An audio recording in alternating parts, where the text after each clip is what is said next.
सो हमारा first unit खत्म हो गया है ग्रुप थ्योरी में. We will be starting the second unit, और सेकेंड यूनिट का स्टार्टिंग है साइक्लिक ग्रुप. तो थोड़ा बहुत साइक्लिक ग्रुप हमने लास्ट वीडियो में पढ़ा था, जिसको मैंने कहा था अभी इग्नोर करो क्योंकि हम लोग साइक्लिक ग्रुप पढ़ेंगे ही तब हम पढ़ लेंगे. सो साइक्लिक ग्रुप क्या होते हैं? अगर ग्रुप में कोई एक एलिमेंट ऐसा है जिसकी पावर्स करते जाएं हम और मुझे ग्रुप के सारे ही एलिमेंट मिल जाएं, तो ऐसे ग्रुप को हम साइक्लिक ग्रुप कहते हैं. ठीक है, तो प्रॉपर डेफिनेशन की अगेन आई विल एक पिक्चर डाल दूंगी मैं प्रॉपर डेफिनेशन की. अभी समझ लेते हैं.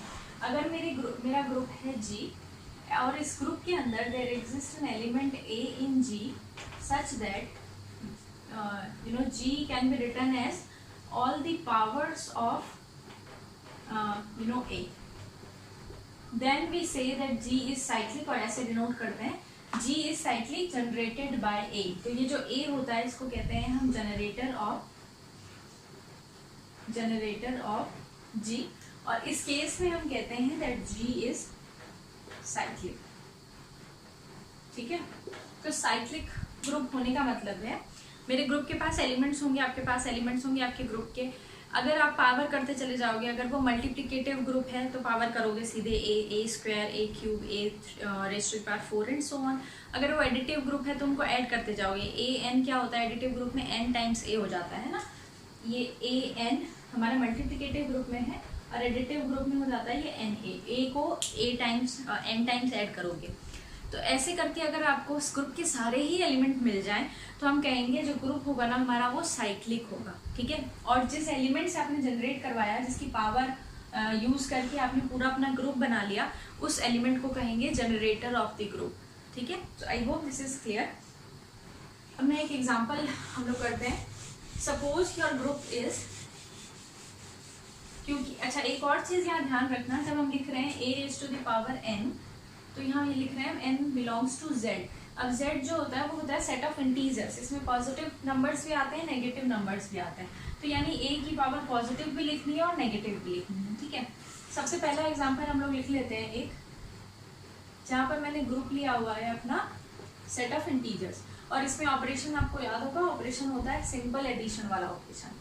z के अंदर एलिमेंट्स कौन कौन से होते हैं? सारे ही एलिमेंट होते हैं, सब इंटीजर्स होते हैं. Infinite number of elements from minus infinity till plus infinity, all the integers. ठीक है, तो अगर मैं एक 1 जो होगा वो किसमें होगा? g में होगा, मतलब g मेरा जो z है सेट ऑफ इंटीजर उसके अंदर होगा. राइट, अब आप देखो ये एडिटिव ग्रुप है, यानी 1 की पावर 1 जो होगी वो 1 ही होगी. 1 की power 2 which is nothing but 1 plus 1, ये बन जाएगा 2.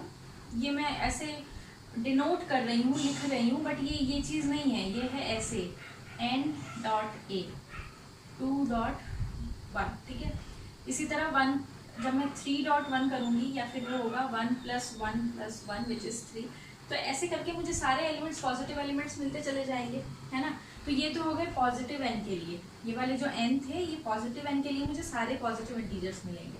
अगर मेरा n जो होगा वो नेगेटिव होगा तो मुझे नेगेटिव इंटीजर्स मिलने लग जाएंगे ना. माइनस n इंटू 1 जो होगा वो लेस देन 0 होगा और सारे नेगेटिव इंटीजर्स मिलने लग जाएंगे. 0 भी आ जाएगा इसमें, 0 इंटू 1 होगा तो 0 आ जाएगा. तो ये जो 1 होगा ये मेरा जनरेटर बन जाएगा मेरे ग्रुप का. That group is z. तो इसका मतलब हमारा कंक्लूजन क्या हो गया? That z is a cyclic group generated by 1. ठीक है, आई होप समझ में आ गया होगा. 1 को ऐड करते चले जाओगे, पॉजिटिव नंबर्स मिलते चले जाएंगे. लेकिन 1 को मुझे जो पावर चाहिए थी ना a raise to the power n, वो z के अंदर ही है. उसके नेगेटिव पावर्स भी हम लोग कंसिडर कर सकते हैं. तो नेगेटिव पावर का मतलब है ये जो हम 1 2 3 से मल्टीप्लाई कर रहे हैं, इसकी जगह पर हम -1 -2 -3 -4 से भी मल्टीप्लाई कर सकते हैं. तो हमें नेगेटिव इंटीजर्स मिलने लग जाएंगे. और 0 के लिए 0 से मल्टीप्लाई कर लेंगे तो 0 भी मिल जाएगा. यानी इस 1 से मैं पूरा का पूरा z जनरेट कर सकती हूँ, and hence z is cyclic. तो ये हुआ हमारा फर्स्ट एग्जाम्पल. एक और एग्जाम्पल देख लेते हैं हम लोग.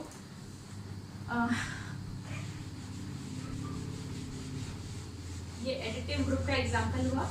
एक और एग्जाम्पल देखते हैं. हम लोग ले लेते हैं Z8 लिखा है, चलो Z8 लेते हैं. Z8, ठीक है. Z8 के अंदर एलिमेंट होते हैं 0 1 2 3, इतने एलिमेंट्स होते हैं. ऑपरेशन होता है एडिशन मॉड्यूलो n. ठीक है, तो अब देखो 0 को अगर हम ऐड करेंगे तो 0 0 0 + 1, 0 + 2, 0 + 3 ऐसे मिलता चल जाएगा। हम नॉन ज़ीरो नंबर्स को देखते हैं ना।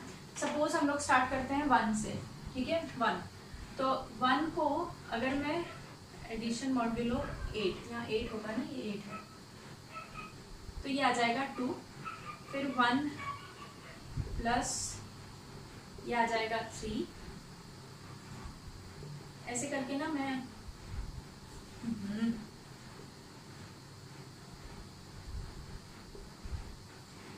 ये आ जाएगा 4, ऐसे करके आपको 5, 6, 7, 8 जैसे ही मिलेगा ना। ये जो हम 8 टाइम्स जब इसको ऐड करेंगे, 8 टाइम्स, तो मुझे 8 मिलेगा। और एडिशन मॉड्यूलो 8 में 8 किसके इक्वल होता है, इक्विवेलेंट टू 0, तो मुझे 0 भी मिल गया, 1 तो है ही, 2, 3, 4, 5, 6, 7 सारे एलिमेंट्स मिल गए। तो 1 जो ये जो होगा हमारा Z8, it is generated by 1 से जनरेट कर सकते हैं। एक और कमाल की बात यहाँ पर आप देखो, इसी Z8 को हम लोग 3 से भी जनरेट कर सकते हैं। जैसे हमने अगर बाई चांस यहाँ से स्टार्ट किया 3 से, सो 3 तो एक एलिमेंट हो गया, 3 एडिशन मॉड्यूलो 8, 3 + 3 6 होगा, एडिशन मॉड्यूलो 8 में 6 ही रहेगा। देन 3 + 3 + 3 9 बन जाएगा, एडिशन मॉड्यूलो 8 में वो आंसर आ जाएगा 1।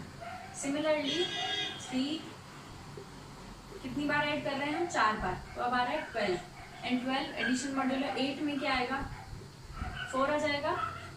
सिमिलरली इसको जब मैं 5 बार ऐड करूंगी, ठीक है, तो ये क्या आ जाएगा 15, एंड 15 8 में क्या आ जाएगा, अगर 15 को 8 से डिवाइड करूंगी तो क्या आएगा 7 आ जाएगा आई थिंक, हाँ ठीक है। सिमिलरली इसको जब मैं 9 टाइम्स ऐड करूंगी तो 15 + 3 18 बन जाएगा, और ये आ जाएगा 2। तो ऐसे करके ना मेरे पास धीरे धीरे सारे एलिमेंट आने लग जाएंगे। 1 आ गया, 2 आ गया, 3 तो था ही, 4 आ गया, 5 भी आ जाएगा, 6 भी आ गया, 7 भी आ गया, 8 तो आएगा नहीं। ये सारे एलिमेंट्स इस तरह से आते चले जाएंगे, ठीक है। 2 बार और करोगे तो आ जाएंगे। तो मैं ऐसे लिख सकती हूँ that Z8 is also generated by 3। तो अब आई गेस तुम्हें समझ में आ गया होगा एडिटिव उसमें क्या होता है, साइक्लिक ग्रुप क्या होते हैं। साइक्लिक ग्रुप वो ग्रुप होते हैं कि ग्रुप के अंदर से ही कोई एक एलिमेंट ऐसा मिल जाए जिसकी पावर या जिसको n टाइम्स ऐड करोगे एडिटिव और मल्टीप्लिकेटिव ग्रुप में डिफरेंट, तो आपको ग्रुप पूरा का पूरा ग्रुप मिल जाए, ग्रुप के सारे एलिमेंट्स मिल जाए, despite of the fact that group में फाइनाइट एलिमेंट है या इनफाइनाइट एलिमेंट है। ऐसे ग्रुप्स को हम साइक्लिक ग्रुप कहते हैं, और जिस एलिमेंट से हमने पूरा ग्रुप जनरेट करवाया उसे ऑब्वियसली जनरेटर कहते हैं, ठीक है। तो मैं यहाँ पर क्वेश्चंस आपके उसमें डाल दूंगी, ग्रुप में डाल दूंगी questions. You already have the list of Zn, मैंने कहाँ तक बोला था, Z2, Z3, Z10 तक या Z15 तक, और आपके पास UN वाला ग्रुप भी है। एक UN वाला एग्जाम्पल कर लेते हैं ताकि ना मल्टीप्लिकेटिव ग्रुप का समझ में आ जाए, ठीक है। फिर वो बताऊँगी। एक UN वाला एग्जाम्पल देखते हैं। मैं लेती हूँ एक एग्जाम्पल U10, कंसिडर U10। तो U10 के अंदर एलिमेंट कौन कौन से आएंगे, 1, 3, 7 एंड 9, और यहाँ पर ऑपरेशन कौन सा है, मल्टीप्लिकेटिव मॉड्यूलो 10। मैं स्टार्ट करती हूँ 3 से, चलो।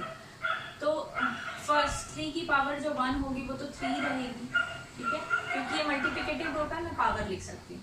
3 की पावर 2 क्या होगी, 9, विच इज 9 इन मल्टीप्लिकेटिव मॉड्यूलो 10। 3 की पावर 3 होगा 27, and that is equal to 7 modulo 10, है ना। इस ऑपरेशन के अकॉर्डिंग 10 से डिवाइड करेंगे। 3 की power 4 is 81, and that is equal to 1।